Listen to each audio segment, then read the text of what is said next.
नमस्कार, उत्कृष्ट क्लासेस में आपका हार्दिक स्वागत।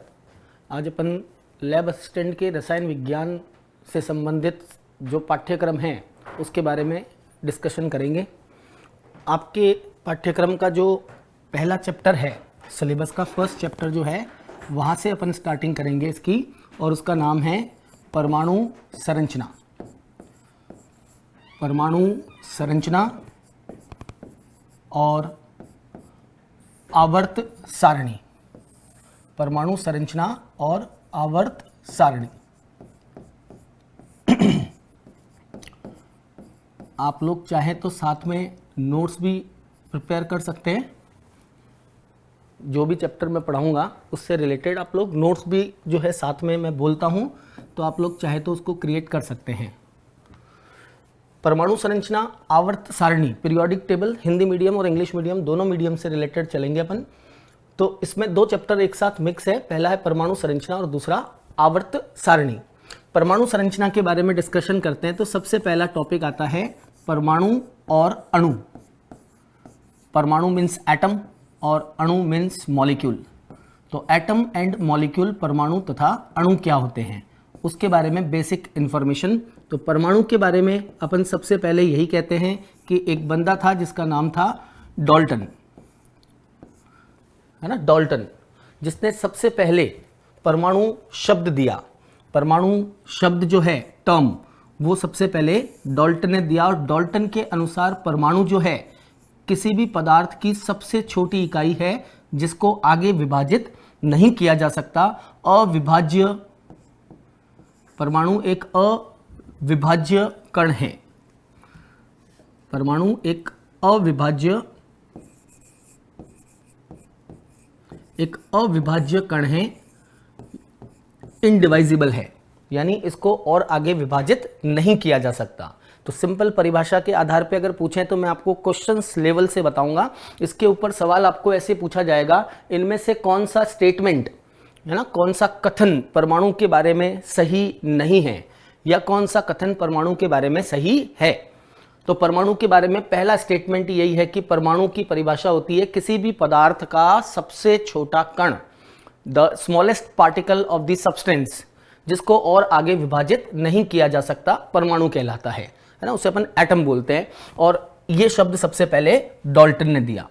दूसरी बातें अगर अपन देखें परमाणु के बारे में, तो परमाणु जो है वो सबसे छोटा कण होता है। और जब परमाणु आपस में मिलते हैं, जब दो या दो से ज़्यादा परमाणु जो है वो जब आपस में मिलते हैं तो एक पदार्थ की बड़ी इकाई बनती है। जब परमाणु आपस में जुड़ते हैं तो पदार्थ की नई इकाई बनती है और उस नई इकाई को अपन कहते हैं अणु। अणु मीन्स मॉलिक्यूल।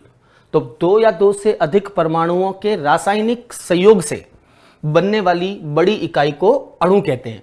इसका मतलब यह हो गया कि अणु को विभाजित किया जा सकता है, वापस ये परमाणुओं में टूट जाएगा, यानी ये एक विभाज्य कण है, डिवाइजिबल पार्टिकल।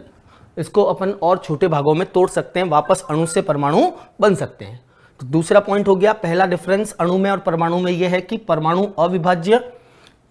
एक अविभाज्य कण है, जबकि अणु जो है वो एक विभाज्य कण है, उसको अपन दो या दो से ज्यादा परमाणुओं में वापस तोड़ सकते हैं। तीसरी बात परमाणु और अणु के बारे में यह है, अणु को ही ले लेते हैं। अणु जो है ये दो प्रकार के होते हैं। एक अणु होता है जो दो समान परमाणुओं से बना हुआ होता है, उसे अपन बोलते हैं समद्विपरमाणुक अणु। समद्विपरमाणुक अणु, होमोडाइएटॉमिक मॉलिक्यूल। होमोडाइएटॉमिक मतलब एक ऐसा अणु जिसमें उपस्थित दोनों परमाणु एक समान हो, जैसे नाइट्रोजन, हाइड्रोजन, ऑक्सीजन या हेलोजन, जैसे कि फ्लोरीन या क्लोरीन, है ना, या ब्रोमीन। तो जिसमें उपस्थित कण जो हैं वो अगर एक समान होते हैं तो उसको अपन क्या कहते हैं, होमोडाइएटॉमिक, यानी समद्विपरमाणुक अणु। और यदि इनमें दोनों परमाणु समान न हो तो इसे अपन बोलते हैं विषम द्विपरमाणुक अणु। विषम द्विपरमाणुक, हेट्रोडाइएटॉमिक मॉलिक्यूल। विषम द्विपरमाणुक अणु, हेट्रोडाइएटॉमिक मॉलिक्यूल। और इसके अंदर बहुत सारे उदाहरण हैं, उनमें से कुछ स्पेशल एग्जाम्पल में आ जाते हैं, जैसे कि HCl, या जैसे HF है ना, होमोडाइएटॉमिक, मतलब दो परमाणु होंगे लेकिन दोनों परमाणु अलग अलग होंगे तो कहेंगे विषम, और दोनों समान होंगे तो कहेंगे सम। तो अणु दो प्रकार के होते हैं, होमोडाइएटॉमिक और हेटेरोडाइएटॉमिक। अब आगे बढ़ते हैं परमाणु के बारे में। नेक्स्ट लाइन अपन क्या कह सकते हैं, तो देखो परमाणु के बारे में पहला कथन तो ये हो गया, दूसरा कथन अणु के बारे में हो गया। अब नेक्स्ट बात, अगर अपन कोई भी रासायनिक अभिक्रिया लिखते हैं तो अपन ऐसे लिखते हैं जैसे H2 + Cl2 gives 2HCl। ध्यान दीजिएगा क्योंकि ये क्वेश्चन इसी फॉर्मेट में आपको पूछा जाएगा, तो उसका सही आंसर आपको देना है। हाइड्रोजन और क्लोरीन मिलकर HCl बना रहे हैं, तो एक लुक में तो अपने को क्या दिखता है कि रासायनिक अभिक्रिया में कौन भाग ले रहा है, अणु। ये अणु भाग ले रहे हैं, है ना, अणु। लेकिन एक्चुअल में ऐसा नहीं होता। रासायनिक अभिक्रिया जो है वो किसके बीच में होती है? रासायनिक अभिक्रिया होती है परमाणुओं के द्वारा, न कि अणुओं के द्वारा। अणु तो केवल एक माध्यम है परमाणु को भेजने का, है ना, क्योंकि परमाणु मुक्त तो रह नहीं सकता, इसलिए उसको भेजने का माध्यम है अणु। अभिक्रिया जब होगी तो ये हाइड्रोजन टूटेगा और दो परमाणु बनाएगा, वैसे ये क्लोरीन टूटेगा, दो परमाणु बनाएगा, फिर ये हाइड्रोजन का एक परमाणु क्लोरीन के एक परमाणु से जुड़ेगा और रासायनिक अभिक्रिया के द्वारा HCl का निर्माण करेगा। इसका मतलब आपका पॉइंट क्या हो गया? आपका पॉइंट हो गया कि रासायनिक अभिक्रिया में कौन भाग लेता है? तो रासायनिक अभिक्रिया में भाग लेता है परमाणु। परमाणु कोई भी केमिकल रिएक्शन, रासायनिक अभिक्रिया में भाग लेता है, अभिक्रिया में इन्वॉल्व होता है, ठीक है ना, भाग लेता है। अणु नहीं लेता, ध्यान रखना, ये बहुत ही कंफ्यूजिंग पॉइंट है। स्टूडेंट को ऐसा लगता है कि अणु भाग ले रहा है, लेकिन अभिक्रिया परमाणुओं के बीच में होती है, अणुओं के बीच में नहीं होती है। अणु तो स्थायी होते हैं, परमाणु अस्थायी होता है। अगला स्टेटमेंट भी आपका यही है, अणु और परमाणु में से स्थायी कौन है? तो अपन कह सकते हैं कि परमाणु जो है इसका कभी भी मुक्त अवस्था में स्थायित्व संभव नहीं है, यानी कि फ्री स्टेट में जो है, मुक्त अवस्था में परमाणु नहीं रह सकता, ये कभी भी फ्री नहीं रह सकता, मुक्त अवस्था में इसका स्थायित्व संभव नहीं है। सिर्फ एक आध जगह पे इसका अपवाद है, और वो अपवाद है अक्रिय गैसों में। अक्रिय गैसों के परमाणु कैसे रहते हैं? मुक्त अवस्था में रहते हैं, लेकिन बाकी सभी परमाणु कहीं ना कहीं किसी न किसी के साथ जुड़कर रहना पसंद करते हैं, अकेले रहना पसंद नहीं करते हैं। तो अपन कह सकते हैं कि परमाणु का मुक्त अवस्था में अस्तित्व, identity in the free state is not possible for the atom. तो इसको आप मुक्त अवस्था में नहीं रख सकते। नेक्स्ट और एक बात बताएं परमाणु के बारे में, तो अपन कहते हैं कि परमाणु जो है वो कोई भी रासायनिक अभिक्रिया हो, कोई भी केमिकल रिएक्शन हो रही है, रासायनिक अभिक्रिया जो हो रही है, उस रासायनिक अभिक्रिया में परमाणु जो है वो हमेशा, परमाणु सदैव संरक्षित रहता है, परमाणु सदैव संरक्षित रहता है। That means atoms always conserved in the chemical reaction.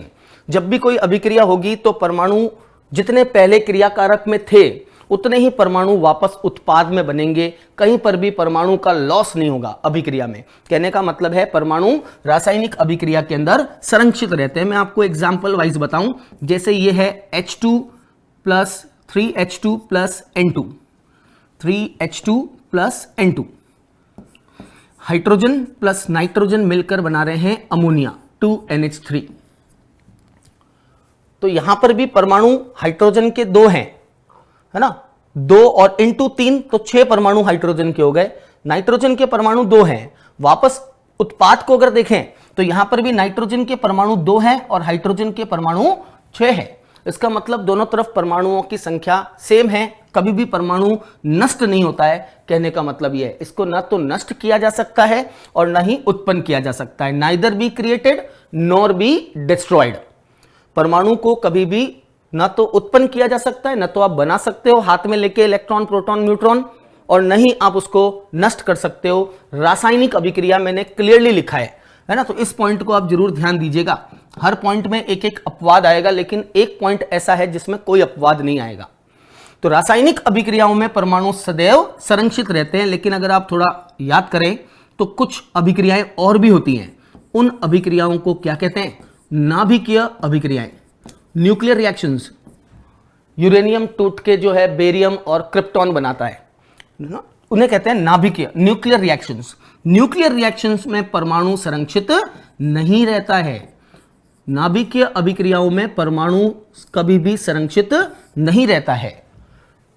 Uranium जब टूटता है तो बेरियम और क्रिप्टॉन बना देता है, यानी परमाणु का वापस आगे आपको यूरेनियम नहीं मिला। तो नाभिकीय अभिक्रियाओं में अपन कह सकते हैं परमाणु को उत्पन्न किया जा सकता है। आप नया परमाणु बना रहे हो, कौन सा? बेरियम और क्रिप्टॉन। और कौन सा परमाणु नष्ट हो रहा है? यूरेनियम। तो उन अभिक्रियाओं में ये पॉइंट जो है वो एप्लीकेबल नहीं है। एक पॉइंट की बात अपन और करें परमाणु के बारे में, तो अपन कह सकते हैं, देखो मैं वापस एक बार क्लियर कर देता हूं। परमाणु सबसे छोटा अविभाज्य कण है। परमाणु आपस में मिलकर अणु का निर्माण करते हैं। परमाणु रासायनिक अभिक्रिया में भाग लेता है, अणु रासायनिक अभिक्रिया में भाग नहीं लेता है।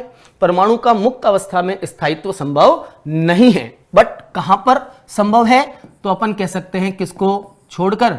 अक्रिय गैसें इस चीज का क्या है? अपवाद।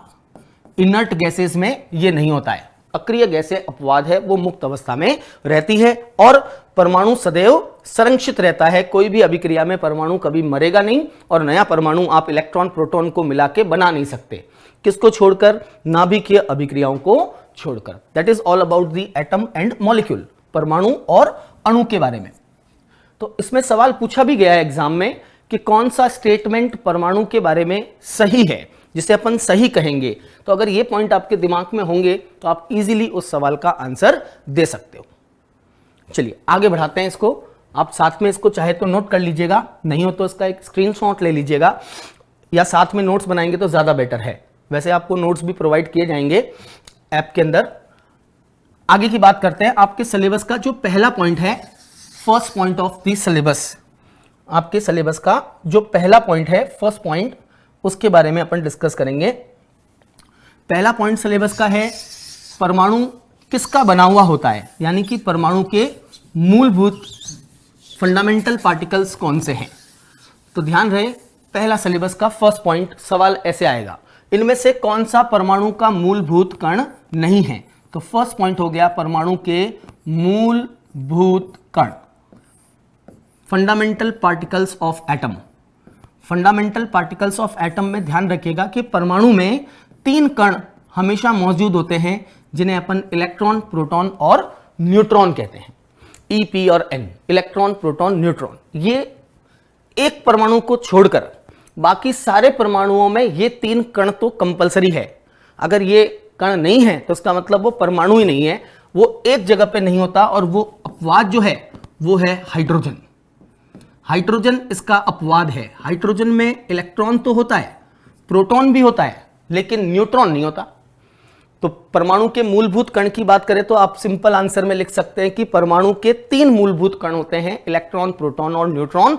जबकि बाकी वाले जो कण हैं वो होते नहीं है, वो आप क्रिएट कर सकते हो, बनाते हैं उनको। रासायनिक अभिक्रियाओं से तो नहीं बनते, लेकिन वो बन सकते हैं किससे? नाभिकीय अभिक्रियाओं से। नए कण जैसे कि पोजिट्रॉन, P+, या न्यूट्रॉन की जगह पे न्यूट्रिनो, है ना, या म्यू, तो मेसॉन, अलग अलग प्रकार के दूसरे जो कण हैं, एंटी इलेक्ट्रॉन, एंटी प्रोटॉन, वो बना सकते हैं। उनको मूलभूत कण में शामिल नहीं करेंगे। मैं इसको आपको एक डायग्रामेटिकली समझाऊंगा तो आपको ज्यादा इजी और बेटर तरीका लगेगा। देखिएगा, एक परमाणु जो है उसके केंद्र में एक भारी धन आवेशित भाग होता है। परमाणु एक खोखला गोला होता है और केंद्र में एक भारी धनावेशित भाग होता है। इस भारी धनावेशित भाग को नाभिक कहा जाता है, न्यूक्लियस। आपका सेकंड टॉपिक यही है, रदरफोर्ड का परमाणु प्रतिरूप। उसने सबसे पहले, रदरफोर्ड ने सबसे पहले परमाणु के अंदर नाभिक की खोज की थी। रदरफोर्ड का जो एक प्रयोग था, उस प्रयोग का नाम था अल्फा प्रकीर्णन प्रयोग, अल्फा स्कैटरिंग एक्सपेरिमेंट। अल्फा प्रकीर्णन प्रयोग से न्यूक्लियस की खोज की थी, परमाणु में नाभिक की खोज की गई थी। अल्फा स्कैटरिंग एक्सपेरिमेंट कहते हैं इसको, प्रकीर्णन प्रयोग। आगे मैं पढ़ाऊंगा अभी आपको। नाभिक की खोज का श्रेय इसको जाता है। नाभिक में परमाणु के 2 मूलभूत कण होते हैं, है ना। इनमें परमाणु के 2 मूलभूत कण होते हैं, एक का नाम होता है प्रोटॉन और दूसरे वाले को बोलते हैं न्यूट्रॉन। प्रोटॉन और न्यूट्रॉन, इन दो कणों से मिलकर बना होता है नाभिक, न्यूक्लियस। प्रोटॉन जो है ये सबसे पहले इसकी जो डिस्कवरी थी वो की गई थी गोल्डस्टीन के द्वारा। गोल्डस्टीन, सबसे पहले प्रोटॉन की डिस्कवरी की थी गोल्डस्टीन ने, ठीक है। जबकि न्यूट्रॉन की खोज सबसे पहले की थी जेम्स चैडविक ने। जेम्स चैडविक कौन से तत्व पर की थी, तो वो भी आपको ध्यान रखना है। मेरी तरफ से इंपॉर्टेंट सवाल आपको एनसीईआरटी बुक 11th क्लास में लिखा हुआ है कि न्यूट्रॉन की खोज जेम्स चैडविक ने, यही प्रयोग था अल्फा प्रकीर्णन प्रयोग, लेकिन वो प्रयोग किया गया था बेरिलियम पर। तो बेरिलियम जो तत्व है, बेरिलियम धातु होता है एस ब्लॉक का एलिमेंट, उस beryllium boron coated, beryllium boron coated है ना, बोरॉन्स की फिल्म चढ़ी हुई थी उसके ऊपर, उसके द्वारा इसने सबसे पहले परमाणु में न्यूट्रॉन की खोज की। That will be the next question in your exam, ठीक है। बेरिलियम पर न्यूट्रॉन की खोज हुई थी। और इसके चारों तरफ का जो ये खाली भाग है गोला, इस खाली भाग को परमाणु के अंदर कहा जाता है कोश। इसके खूब सारे नाम हैं, इसे कोश भी कहते हैं, शेल, या इसे ऊर्जा स्तर भी बोलते हैं, एनर्जी लेवल, ऊर्जा स्तर energy level, shell energy level, या इसे एक और नाम दिया जाता है कक्ष। याद रखना, कक्षक नहीं बोला है मैंने बोला है कक्ष, और कक्ष का मतलब होता है ऑर्बिट इंग्लिश में। ऑर्बिट, ऑर्बिटल नहीं, ऑर्बिट, दोनों में फर्क है, तो उस पर सवाल पूछ सकते हैं एग्जाम में, ऑर्बिट और ऑर्बिटल में क्या अंतर है, या इनमें से कौन सा अंतर सही है कक्ष और कक्षक के अंदर। कक्षक अपन आगे पढ़ेंगे। तो कोश, ऊर्जा स्तर या कक्ष, ये बाहर का जो गोला है ना, जिसको अपन कक्षक या जिसको अपन कक्ष या कोश कहते हैं, इस कोश के अंदर ऋण आवेशित कण चक्कर लगाते हैं, और इन ऋण आवेशित कण को सबसे पहले जो है डिस्कवर किया था जे थॉमसन ने, और उनको आज अपन क्या बोलते हैं, इलेक्ट्रॉन। इलेक्ट्रॉन ऋण आवेशित कण है जिसकी खोज सबसे पहले जे थॉमसन ने, सर जे थॉमसन ने की थी। जे थॉमसन इलेक्ट्रॉन की खोज की, लेकिन ध्यान रखिएगा आपको पूछ सकते हैं इलेक्ट्रॉन नाम किसने दिया। तो इलेक्ट्रॉन नाम इस बंदे ने नहीं दिया था, इलेक्ट्रॉन नाम दिया था स्टोनी ने। तो ये एक इंपॉर्टेंट सवाल बन सकता है, क्योंकि ज्यादातर स्टूडेंट को यही याद है जे थॉमसन ने इलेक्ट्रॉन की खोज की, तो नाम भी उसी ने दिया होगा, बट ऐसा नहीं है। स्टोनी ने इलेक्ट्रॉन को, इलेक्ट्रॉन सबसे पहले बोला, प्रोनाउंस किया इलेक्ट्रॉन, ई माइनस, इसे अपन ऋण आवेशित कण का नाम स्टोनी ने दिया था इलेक्ट्रॉन। दो बातें आपको भैया सब में याद रखनी है ना, दो बातें सब में याद रखनी है अपने को, और वो दो बातें हैं चार्ज और मास। जैसे इलेक्ट्रॉन की बात करते हैं तो इलेक्ट्रॉन का जो आवेश होता है चार्ज, वो चार्ज इलेक्ट्रॉन का होता है -1.6 इंटू 10⁻⁻19 कूलम। इलेक्ट्रॉन पर आवेश होगा -1.6 10⁻⁻19 कूलम। मुझे इसमें ज्यादा इंटरेस्ट नहीं है, लेकिन इसमें ज्यादा इंटरेस्ट है कि यही सवाल पूछा जाएगा और वो स्टूडेंट नहीं कर पाएंगे ज्यादातर, और वो होगा कि इनमें से कौन सा इलेक्ट्रॉन का चार्ज है, लेकिन वो कूलम में नहीं दिया हुआ होगा, उसकी जगह ESU दिया हुआ होगा। तो वो भी आपको याद रहे, इलेक्ट्रॉन का ESU में चार्ज कितना होता है, 10⁻⁻10 ESU, 4.8 इंटू 4.8 इंटू 10⁻, ठीक है ना, 4.8 इंटू 10⁻⁻10। ये ESU इलेक्ट्रोस्टैटिक यूनिट बोलते हैं इसको, स्थिर वैद्युत इकाई। तो स्थिर वैद्युत इकाई में 4.8 10⁻⁻10। दूसरा चीज जो आपको याद रखना है इलेक्ट्रॉन के बारे में, मैं ऊपर लिख देता हूं उसको। सेकंड जो थिंग है अबाउट द इलेक्ट्रॉन, पहली चीज तो हो गई इलेक्ट्रॉन के ऊपर चार्ज कितना है, ठीक है ना, इलेक्ट्रॉन का आवेश। तो ये तो हो गया इलेक्ट्रॉन का चार्ज, आवेश के बारे में। और दूसरी बात आपको याद रखनी है द्रव्यमान के बारे में, मास के बारे में, कि इलेक्ट्रॉन का द्रव्यमान कितना होता है। फिक्स्ड वैल्यू है, सीधा सवाल पूछ सकते हैं डायरेक्टली, इलेक्ट्रॉन का द्रव्यमान कितना होगा, वो किलोग्राम और ग्राम में उलझाएंगे आपको, तो वो आपको देखना है कि किलोग्राम ग्राम में कैसे कन्वर्ट करेंगे। 9.1 into 10 to the power minus 31 kilogram, gram में करना है, इंटू 1000 कर दो, 10 की घात माइनस 28 ग्राम हो जाएगा, है ना। तो इलेक्ट्रॉन का द्रव्यमान होता है 9.1 10 की घात माइनस 31, बहुत कम है ये, 0.000000, कभी 30 तक जीरो चलेंगे, 31 तक, फिर कहीं जाके 0.91 आएगा। तो अपन यूं कहेंगे कि बहुत ही कम द्रव्यमान है, और इस द्रव्यमान को क्या मान लिया जाता है? नगण्य, नेग्लिजिबल। इलेक्ट्रॉन का द्रव्यमान नगण्य माना जाता है कि इलेक्ट्रॉन का कोई द्रव्यमान होता ही नहीं है।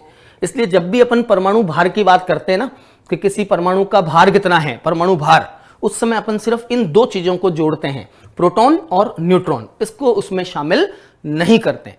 कारण क्या है? इसका द्रव्यमान जोड़ो चाहे मत जोड़ो, कोई फर्क नहीं पड़ेगा उसको, बहुत ही कम द्रव्यमान है, इन दोनों की तुलना में बहुत कम है। ठीक, अब इन दोनों की बात करते हैं, प्रोटॉन की और न्यूट्रॉन की। तो मैं उसको यहां पे लिख देता हूं, आप लोग साथ में चाहे तो नोट कर सकते हैं इसको, मैं यहां लिख देता हूं इंडिविजुअली दोनों को। सबसे पहला है प्रोटॉन, दो ही बातें याद रखनी है, डिस्कवरी मैंने वहां लिख दी है, प्रोटॉन की खोज जो थी गोल्डस्टीन ने की थी, और दूसरी बात इसका चार्ज कितना होता है, तो सेम टू इलेक्ट्रॉन, चार्ज यानी आवेश 1.6 10 की घात माइनस 19 कूलम, लेकिन वो माइनस में नहीं होता, किस में होता है? प्लस में होता है। ये एक धन आवेशित कण है, जबकि इलेक्ट्रॉन एक ऋण आवेशित कण है। और आगे बढ़ाएं इसको, तो इसका द्रव्यमान कितना होता है? द्रव्यमान के बारे में अपन कहेंगे, इसका द्रव्यमान होता है 1.67 into 10 to the power minus 27 kilogram.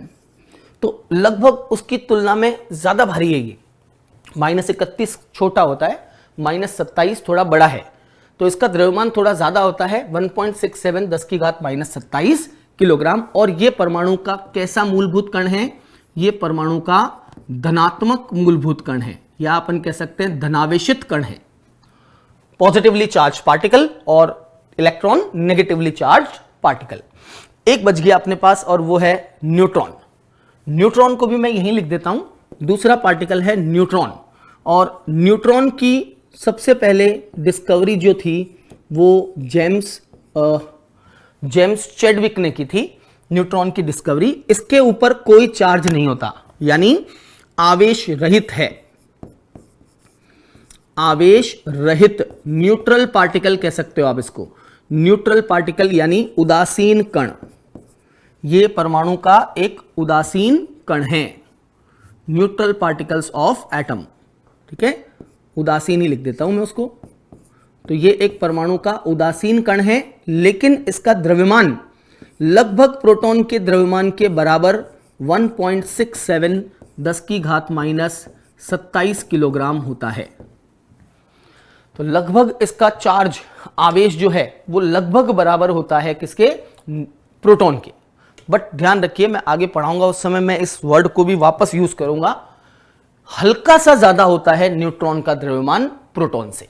पीछे वाले पॉइंट्स में तो जो है डिफरेंस होता है, ये हल्का सा भारी है और ये उससे हल्का सा कम है, लेकिन ऑलमोस्ट दोनों को क्या मानते हैं?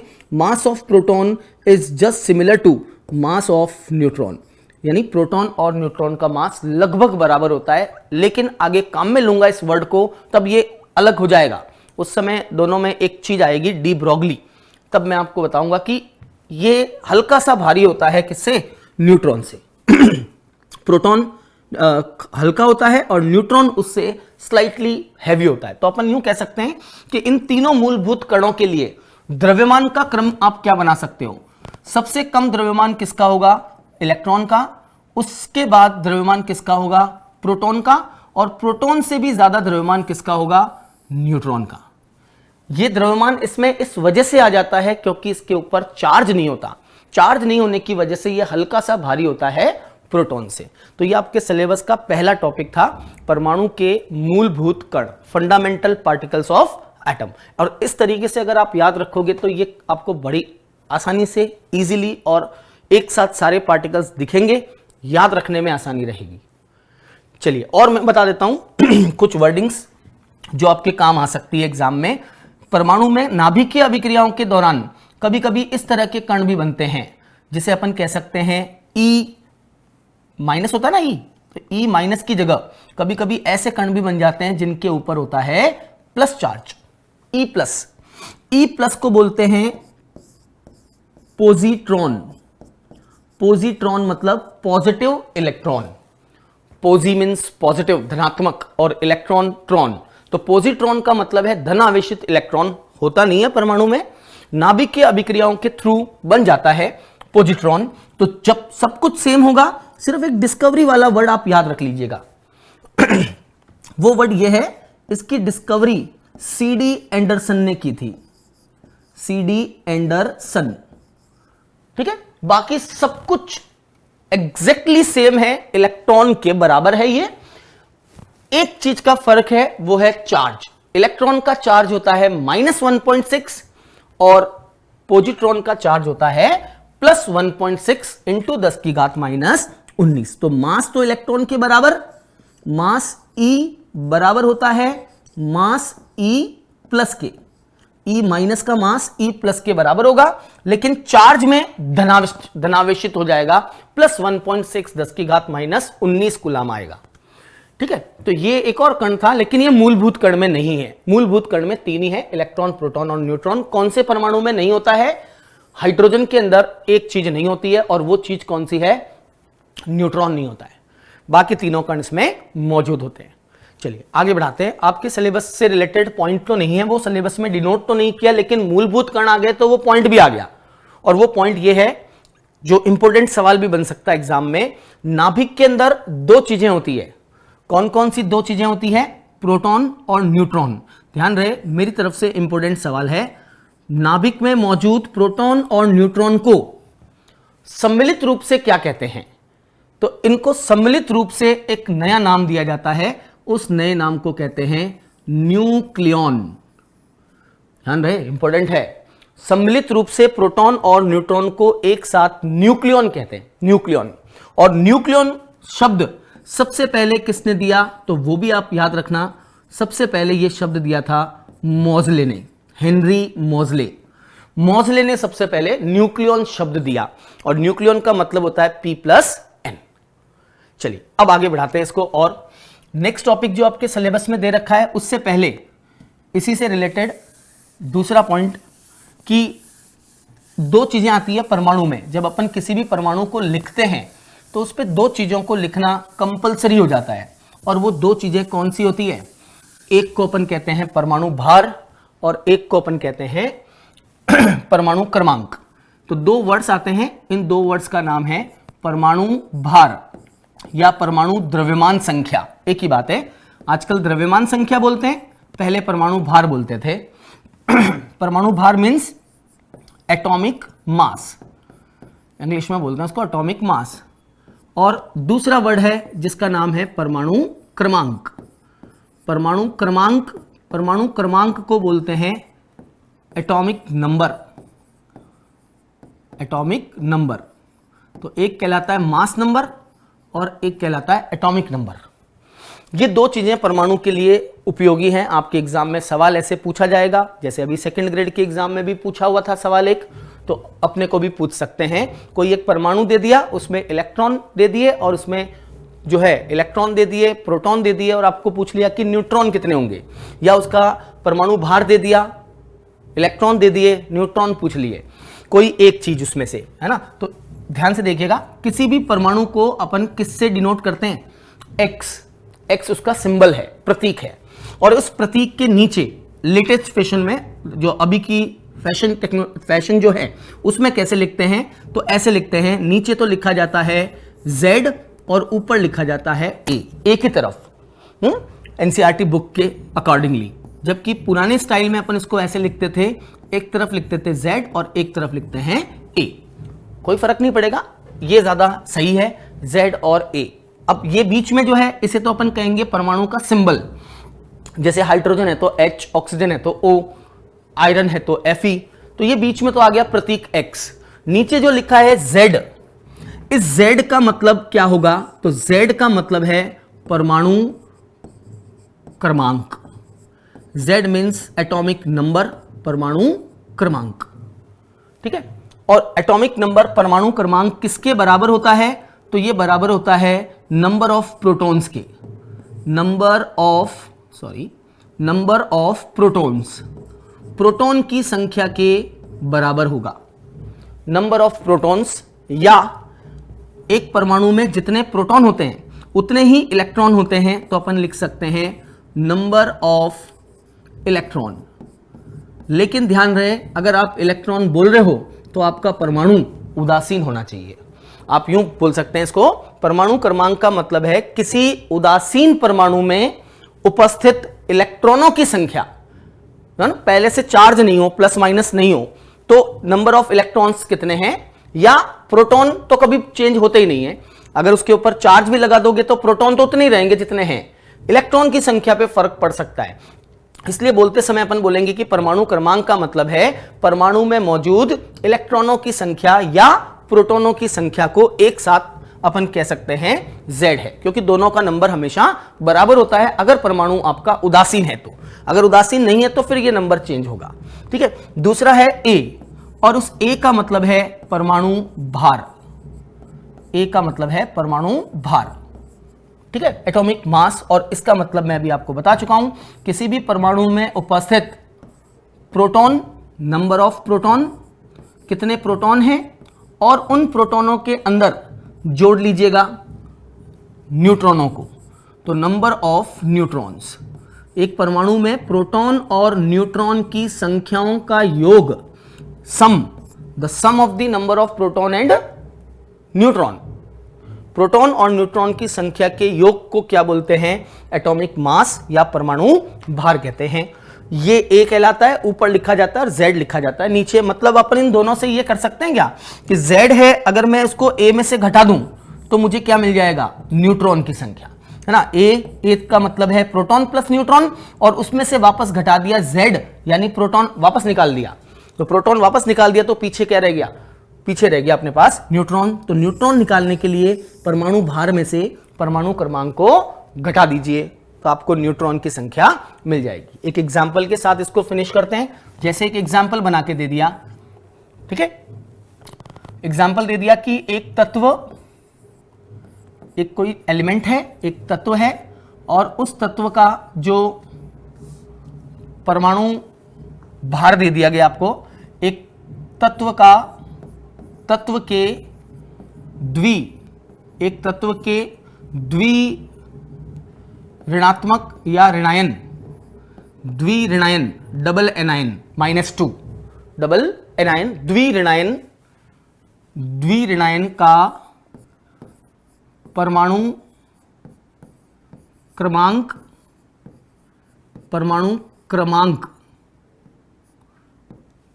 क्रमांक 16, जबकि परमाणु भार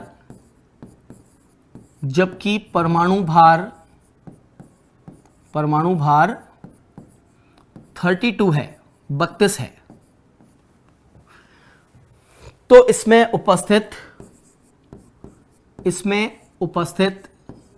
प्रोटॉन, इलेक्ट्रॉन और न्यूट्रॉन, उपस्थित P, N, E की संख्या लिखिए। कितने प्रोटॉन होंगे, कितने इलेक्ट्रॉन होंगे और कितने न्यूट्रॉन होंगे, संख्या लिखिए, संख्या ज्ञात कीजिए, ठीक है। इसमें उपस्थित प्रोटॉन की संख्या ज्ञात करो। चलिए आगे बढ़ाते हैं इसको। सबसे पहले तो परमाणु भार देखिए। परमाणु भार आपको दिया हुआ है 32, यानी कि A दिया हुआ है 32, परमाणु क्रमांक दिया हुआ है 16, तो न्यूट्रॉन तो सीधे ही आ जाएंगे। 32 में से 16 गए, 16 न्यूट्रॉन। तो पहली चीज तो अपन ने डायरेक्टली निकाल ली सीधे ही कि कितने न्यूट्रॉन होंगे, तो अपने पास आ गया आंसर n बराबर A माइनस Z। A दिया हुआ है 32, Z है उसका 16, दैट मीन्स नेट आंसर आपका आएगा न्यूट्रॉन की संख्या 16। अब बताना है प्रोटॉन, और अपन जानते हैं प्रोटॉन की संख्या का मतलब है परमाणु क्रमांक। परमाणु क्रमांक कितना है? 16। तो परमाणु क्रमांक अगर 16 है तो उसमें मौजूद प्रोटॉन की संख्या भी कितनी होगी? 16 होगी, ठीक है। प्रोटॉन की संख्या 16। अब लास्ट में बच गया अपने पास इलेक्ट्रॉन की संख्या। इलेक्ट्रॉन की संख्या कितनी होगी? तो ध्यान रहे, इलेक्ट्रॉन की संख्या प्रोटॉन की संख्या के बराबर नहीं होगी, क्योंकि आपको साफ दिया हुआ है वो परमाणु नहीं है उदासीन, वो है एक द्विऋणात्मक आयन, मतलब उसके ऊपर ऑलरेडी -2 है। तो पहले उसके अंदर कितने इलेक्ट्रॉन थे? 16 प्रोटॉन 16 इलेक्ट्रॉन, और -2 आ गया। माइनस आने का मतलब 2 इलेक्ट्रॉन और आ गए। द्विऋणात्मक मतलब -2, यानी 2 उसके ऊपर और आ गए, 2 और आ गए, तो 16 और 2 उसके अंदर इलेक्ट्रॉन की संख्या हो गई 18। तो इलेक्ट्रॉन की संख्या चेंज हो सकती है, प्रोटॉन की संख्या न्यूट्रॉन की संख्या में कभी कोई चेंजेस नहीं आएगा। अगर अभिक्रिया रासायनिक है, अगर अभिक्रिया नाभिकीय अभिक्रिया है, तो फिर इन प्रोटॉन की संख्या पे और न्यूट्रॉन की संख्या पे भी फर्क पड़ेगा। लेकिन अगर अभिक्रिया रासायनिक अभिक्रिया है तब उसमें कोई भी फर्क नहीं पड़ेगा, सिर्फ एक चीज पे फर्क पड़ेगा और वो है electron. Click on the subscribe button to subscribe to our channel. Press the bell icon on the YouTube app and never miss another update.